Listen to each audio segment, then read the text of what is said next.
Hello students, मैं संतोष कुमार आज आपको एक प्यारी सी कविता पढ़ कर के सुनाने जा रहा हूँ। और इस कविता का नाम है चंदा मामा।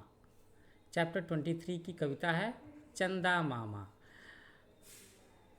मैं आपको क्लास 2 की सारंगी किताब से हिंदी के चैप्टर्स पढ़ा रहा हूँ और मेरे चैनल का नाम है न्यू एज कोचिंग। मुझे उम्मीद है आप सब लोगों ने इसे सब्सक्राइब कर लिया होगा। कर लिया है ना? ओके।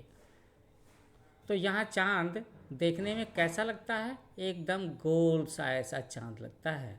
और ये बच्चा अपनी बालकनी में खड़ा होकर के चांद को निहार रहा है। और आप जानते हो बच्चों, ये जो कविता है ये जापानी कविता है।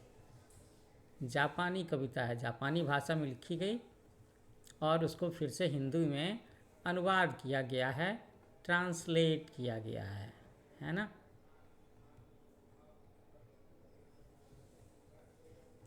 तो जापानी कवि का नाम है आकिको हायाशी और हिंदी अनुवाद किया है मंजुला माथिर जी ने, है ना?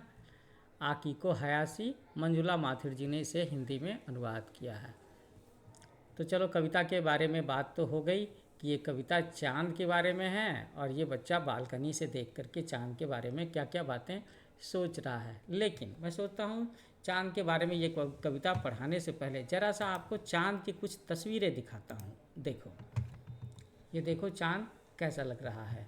और ये चांद पर मनुष्य के पैरों के निशान हैं। और जब सूर्य ग्रहण होता है तो चांद ऐसा लगता है। और चांद पर नील आर्मस्ट्रांग एस्ट्रोनॉट एडविन बज जब इस तरीके से खड़े हुए थे और खड़े होकर के उन्होंने पोज दिया था। चांद की मिट्टी ऐसी दिखती है ना? और चांद पर ये जो छोटा सा रोवर चल रहा है वो देखो। और चांद से जब हम पृथ्वी को देखते हैं तो पृथ्वी ऐसी दिखाई देती है। लो एक बार मैं इन तस्वीरों को बड़े में दिखाता हूँ। चांद ऐसा दिखता है। एक तस्वीर ये भी है चांद की, एक तस्वीर ये भी है ना? और ये देखो चांद की तस्वीरें, ये सारी तस्वीरें। पृथ्वी का चांद ऐसा होता है और चांद की सरफेस ऐसी है। ये देखो चांद पर मनुष्य के जूते के निशान, कदमों के निशान, है ना? और यहाँ पर देखो ये एस्ट्रोनॉट चांद की ज़मीन पर है। ये सारे के सारे फ़ोटो नासा से हैं। और चांद की ज़मीन से अब हम पृथ्वी को देखते हैं तो पृथ्वी ऐसी दिखाई देती है। देखो ये ब्लू प्लैनेट है ना, ब्लू प्लैनेट, इसीलिए तो कहते हैं। चलो अब हम अपनी कविता पढ़ते हैं चंदा मामा। तो कविता की पंक्तियाँ कहती हैं, लो रात हो गई, देखो आकाश में चारों तरफ कितना अंधेरा है। आहा, ये छत पर कैसा सुंदर प्रकाश। तो ये चंदा मामा हैं, आओ चंदा मामा। अरे अरे ये क्या, बादल जी आप नहीं आइए, चंदा मामा रूठ जाएंगे, बादल जी आप जाइए ना। मैं चंदा मामा को देख भी नहीं पा रहा, माफ़ करना मुझे, मैं तो 2 मिनट चंदा से गपशप कर रहा था। लो मैं अभी चला। अच्छा नमस्ते, फिर मिलेंगे। हाँ अब ठीक है। देखो चंदा मामा मुस्कुरा रहे हैं, आओ चंदा मामा, गोल गोल चेहरे वाले चंदा मामा आओ ना। तो जैसा मैंने आपको बताया कि ये जापानी कविता है आकिको हायाशी जी की लिखी हुई और इसको मंजुला माथुर जी ने हिंदी में अनुवाद किया है। हम लोग देख रहे हैं कि इस कविता में क्या बताया गया है। इसमें ये बातें बताई गई हैं कि किस तरीके से एक बच्चा अपने घर की बालकनी पर खड़ा छत पर ऊपर की तरफ निहार रहा है और वो चांद को देखता है। चांद कब दिखाई देता है? चांद रात में दिखाई देता है ना? और चांद के उगने से पहले आकाश की स्थिति कैसी होती है? चारों तरफ में अंधेरा छाया होता है और जैसे ही चांद आता है तो छत पर एकदम मून लाइट, चांद की रोशनी बिखर जाती है। चांद की रोशनी और सूरज की रोशनी में अंतर है ना? सूरज की रोशनी तेज होती है ना? उसमें गर्मी होती है। चांद की रोशनी में गर्मी नहीं होती, है ना? वो बड़ी मीठी सी रोशनी होती है। और देखो जब चांद के सामने में बादल आ जाते हैं तो ये बच्चा क्या बोलता है कि अरे अरे ये क्या, बादल जी आप नहीं आइए, नहीं तो चंदा मामा रूठ जाएंगे। तो बादल ज़मीन पर ज़मीन से ज़्यादा नज़दीक हैं, पृथ्वी से ज़्यादा नज़दीक हैं, चांद बहुत दूर है। तो पृथ्वी और चांद के बीच में जब बादल आ जाता है तो हमें चांद नहीं दिखाई देता है। इसीलिए ये बच्चा रिक्वेस्ट कर रहा है कि बादल जी आप नहीं आइए, नहीं तो चंदा मामा रूठ जाएंगे, बादल जी आप जाइए ना, है ना। और फिर ये बच्चा बोलता है कि मैं चंदा मामा को देख भी नहीं पा रहा क्योंकि उसके सामने में बड़े बड़े बादल आ गए होंगे। फिर वो बच्चा बोलता है कि माफ़ करना मुझे, मैं तो 2 मिनट चंदा से गपशप कर रहा था, लो अब मैं चला। तो बच्चे का वापस घर में जाने का टाइम हो गया। वो चांद को नमस्ते करता है और फिर बोलता है कि फिर मिलेंगे, है ना। हाँ अब ठीक है। तो अब क्या हुआ कि ये बातें सुनकर के बादल वहाँ से खिसक जाते हैं और चंदा मामा फिर से बच्चे को दिखाई देने लगते हैं। तो बच्चा बोलता है कि देखो चंदा मामा मुस्कुरा रहे हैं, और फिर वो चांद से बातें करना शुरू कर देता है। आओ चंदा मामा, गोल गोल चेहरे वाले चंदा मामा आओ ना। इसी तरह की 2 कविताएं मैंने और भी रिकॉर्ड रख करके रखी हैं चांद के बारे में। एक है चांद से थोड़ी सी गपशप, थोड़ी सी गपशप। और एक और कविता मैंने रिकॉर्ड करके रखी हुई है, वो बच्चों की स्कूल की किताब से ही है, जिसका नाम है चांद का कुर्ता। ठीक है, मैं कोशिश करूँगा कि याद करके इन दोनों कविताओं का लिंक कमेंट में या डिस्क्रिप्शन में डाल दूँ। और वो बड़ी ही मज़ेदार कविता है, आपको पढ़ करके अच्छा लगेगा। बहुत सारे बच्चों ने उसे पढ़ा है, उस पर कमेंट भी डाला है, आप भी अपने कमेंट्स ज़रूर डालना। तो इस कविता में हम लोगों ने देखा कि एक बच्चा अपने घर की छत पर या बालकनी पर खड़ा होकर के आकाश में चांद को देख रहा है, तो उसके मन में क्या क्या बातें उठती हैं, वो क्या क्या बातें करता है। वो चांद को निहारना चाहता है, चांद की रोशनी से वो अभिभूत है, काफ़ी खुश है कि चांद की रोशनी कितनी अच्छी लग रही है। अचानक उसके और चांद के बीच में बादल आ जाते हैं। तो ये बच्चा बादल से रिक्वेस्ट करता है कि बादल जी आप मत आइए, आप जाइए ना, अगर आप आ जाएंगे हमारे और चांद के बीच में तो चांद को मैं देख नहीं पाऊँगा, चंदा मामा रूठ जाएंगे, है ना। और फिर वो बादल जब नहीं मानता तो वो बच्चा बादल से बोलता है कि ठीक है तो आप मुझे माफ़ करो, मैं तो बस 2 मिनट के लिए चंदा से गपशप कर रहा था, मैं अब चला। तो उसके चलने की बात पर बादल समझ जाता है बच्चे की फीलिंग को, और बादल बच्चे और चांद के बीच से हट जाता है। तो चांद फिर से दिखाई देने लगता है और बच्चा चांद से बोलता है कि देखो चंदा मामा मुस्कुरा रहे हैं। और फिर वो चांद से बातें करता है और कहता है कि आओ चंदा मामा, गोल गोल चेहरे वाले चंदा मामा आओ ना। और जैसा कि मैंने आपसे प्रॉमिस किया कि मेरी 2 कविताएं रिकॉर्डेड हैं, चांद से थोड़ी सी गपशप और चांद का कुर्ता, तो इसका लिंक आपको कमेंट में डिस्क्रिप्शन में मिल जाएगा।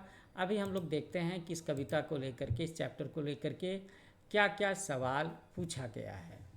तो चंदा मामा कहानी को चित्रों की सहायता से फिर से बताइए और कुछ वाक्य भी लिखिए। तो मैं चाहता हूँ कि ये काम तो एक्टिविटी बेस्ड है, तो बच्चे इस काम को खुद ही करें, है ना। डू इट योर सेल्फ, कर लोगे ना, ज़रूर करना, ओके। और मुझे बड़ी खुशी होगी अगर कोई बच्चा अपने बनाए चित्र को मेरे कमेंट में पोस्ट भी करता है ना। ड्राइंग को पोस्ट भी करना, मुझे पोस्ट करो, ओके। तो ये काम तो बच्चों को खुद से करने का था, मैंने आपको बता दिया है कि do it your self, okay. अब यहाँ पर कुछ और सवाल हैं, चलो उसमें मैं तुम्हारी कुछ मदद करता हूँ। अक्षरों को क्रम में रखते हुए शब्द बनाइए। अच्छा अच्छा, तो रा, ओहो, तो अगर रा को पहले ले आएं और तो बाद में लिखें तो हो जाएगा रात। ल द बा, बादल बन गया ना, ओके, ये सीक्वेंस होना चाहिए। स्ते म न, नमस्ते, ये भी बन गया, वेरी गुड। स्क मूरा, मुस्कुरा, मुस्कुरा,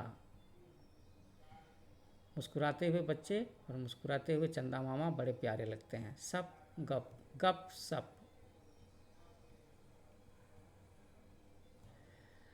अनराधे, अंधेरा।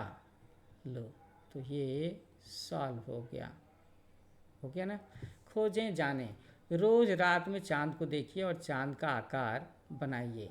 तो बच्चों ऐसा होता है ना कि 15 दिनों में चांद का आकार घटता बढ़ता रहता है। वो पहले पतला सा दिखेगा, फिर और मोटा, फिर और बड़ा सा दिखेगा, है ना। और ऐसे ऐसे करते पूर्णिमा के दिन में वो पूरा चांद दिखाई देता है। फिर वो पूरा चांद दिखाई देता है, उसके बाद में छोटा होना शुरू हो जाता है, थोड़ा छोटा, थोड़ा और छोटा, और ऐसे ऐसे करके 15वें दिन वो बिल्कुल गायब हो जाता है, गायब, दिखेगा ही नहीं, ऐसा होता है। इसे हम लोग अमावस्या बोलते हैं, है ना। और जिस दिन पूरा चांद दिखता है तो हम लोग उसे पूर्णिमा बोलते हैं। तो हर 15 दिन के बाद में चांद इसी तरीके से पहले वो बढ़ेगा, फिर उसके बाद घटेगा, बढ़ेगा और बढ़ते बढ़ते पूरा चांद हो जाएगा तो पूर्णिमा, और घटेगा तो घटते घटते चांद गायब ही हो जाता है 15वें दिन, तो उसे हम अमावस्या कहते हैं। तुमने देखा होगा कि हिंदुओं के बहुत सारे त्यौहार पूर्णिमा से रिलेटेड हैं, अमावस्या से रिलेटेड हैं। तुम्हें पता है दिवाली के दिन अमावस्या होती है, दिवाली के दिन, है ना। ओके, तो ये क्वेश्चन तो हम लोगों ने सॉल्व कर लिया। अब इसमें कुछ और भी क्वेश्चन है क्या इस चैप्टर में? आई थिंक अब ये तो ख़त्म होने वाला हो गया, ख़त्म हो गया। तो बच्चों जाते जाते मैं एक बार फिर से आपको अपने चैनल के बारे में बताऊंगा। मेरा चैनल है न्यू एज कोचिंग, आप इसे लाइक करो, शेयर करो, सब्सक्राइब करो। तो सेकेंड क्लास के बच्चों के लिए मैंने इस पर हिंदी और इंग्लिश के चैप्टर्स डाले हैं, है ना। और जब आप क्लास 3rd में जाओगे तो वहाँ पर भी आपको काफ़ी सारे लेक्चर्स मिलेंगे। क्लास 3rd में तो मैंने मैथ का भी चैप्टर डाला है, हिंदी का भी चैप्टर डाला है, और साथ में ईवीएस का भी चैप्टर डाला है। तो मेरा चैनल न्यू एज कोचिंग, आप इसे लाइक करो, शेयर करो, सब्सक्राइब करो, अपने कमेंट्स ज़रूर लिखना, अपने दोस्तों को भी बताना, है ना। इस पर काफ़ी सारी स्टोरीज भी हैं जो आप सुन सकते हो। So thank you for watching, happy learning with new age coaching.